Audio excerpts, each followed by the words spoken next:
Hi everyone, my name is Paulina and I have a healing Catholic message for you. If you don't care to watch, please just click off. It is denominational and I talk about Jesus in the message. So for many of us Catholics, I don't know if, okay, for me, I'm constantly looking at I do look a lot at Protestant faiths because I want to know what other people say about Jesus, even though in my heart I'm a Catholic because of my relationship with Mary and the saints and obviously Jesus, but specifically my relationship with Mary and the saints makes me different than Protestants, although they recognize Mary as being important. But they don't have the same kind of relationship, like interpersonal one-on-one relationship in that sort of denomination. But so I listen to a lot of like contrasting materials, and I also listen to like Eastern religions, and I really listen to everything. I listen to things from Islam, things from Judaism, because I mean Jesus was a Jew and I want to know as much as I can about the origins, and honestly I read the Old Testament on my own, so it's very interconnected for me.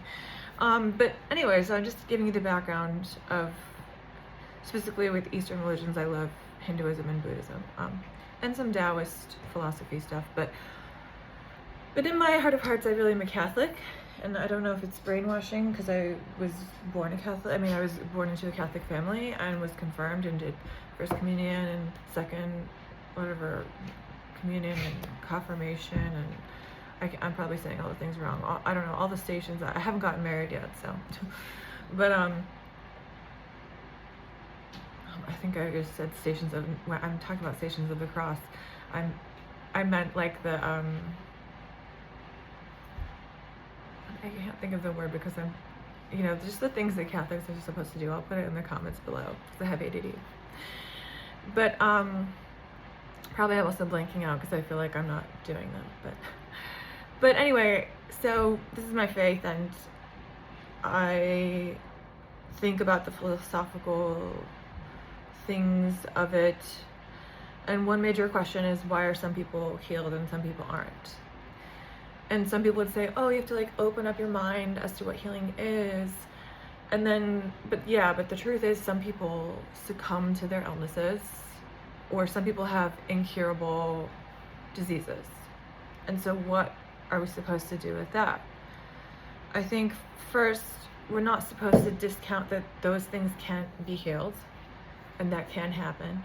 But also, what Jesus teaches is, most of all, is the transcendence of the body. That we are more than this body. We are spirit. We are more than just flesh and bones. We are life force, and we're not just the pain and suffering. So the symbolism of Jesus on the cross is that he transcends that suffering and offers it up, offers his life, gives all concern and all will to God, his Father. And that's really what we're supposed to do with our suffering. Obviously, it's not as dramatic as being nailed to a cross and laid to hang there for days, which was actually the custom for all criminals in that time, which is pretty brutal. But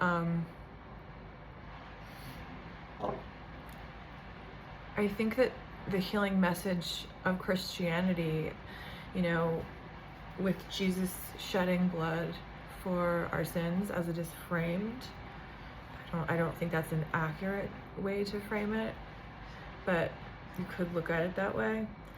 I think that it is just a bigger metaphor for how we suffer as humans in these physical incarnations in an imperfect world, and how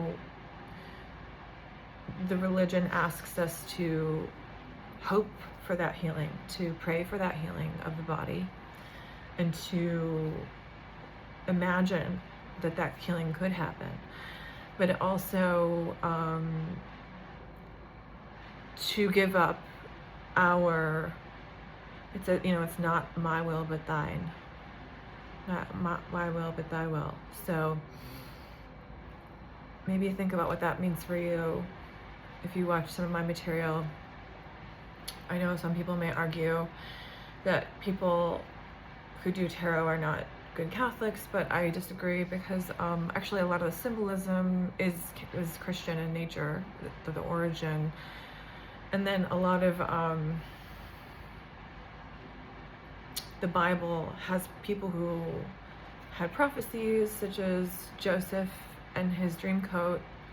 He had magical dreams that foretold what happened, and I think Deborah is another example. There's many examples of people. I mean, just the building of the ark is someone acting on what God told them when there's no proof. And it's kind of like that with faith. Sometimes we're told that there will be no hope, and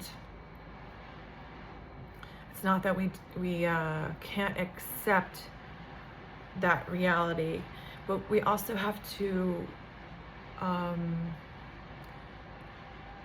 give up that duality of seeing being healed in that way for physical healing to happen. I am heavily, I do watch a lot of like Joel Osteen, which probably some Catholics would say is sacrilege, but I have seen radical healings in myself. For example, if you want to look into my info, I'm not going to talk about it here, but I'm going through a radical healing myself in my body. And I think the main thing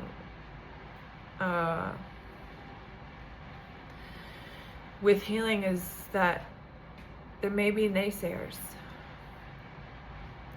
And also, like someone with a terminal illness may be very resistant to the idea of healing, or when they're told that they will have less life, but it's all actually in our thought process, because we're all going to die.